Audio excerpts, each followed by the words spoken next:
High, আমি শৈলী আর welcome back to my mini blog.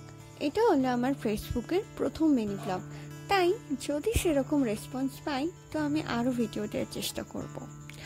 Basically আমার ভিডিওর টপিক হলো আমার জগদ্ধাত্রী পুজোর ষষ্ঠী এবং সপ্তমী। যেহেতু অফিসটা চন্দননগরে, তাই বাড়ি ফেরার পথে যতটুকু ঠাকুর দর্শন করা যায় আর কি, খানিকটা এই রথ দেখার কলা ব্যাচের মতো। তবুও আমরা প্রচুর মজা করেছি। মানে আমার কাটানো বেস্ট জগদ্ধাত্রী পুজো হলো এবছরই। এটা নিয়ে আমি 3 বছর আসছি জগদ্ধাত্রী ঠাকুর দেখতে চন্দননগরে, তবে এবছরটা যেন একটু বেশিই ভালো কেটেছে। আর এই বাগবাজার আর বড় বাজারের মধ্যে সব থেকে সুন্দর মায়ের মুখ আমার যেটা ভালো লেগেছে সেটা হলো মধ্যাঞ্চলের মা সবই সুন্দর, তবে ওই আর কি একটু বেশি ওটাই ভালো লেগে গেছে। যাই হোক, বাকিটা আসছে নেক্সট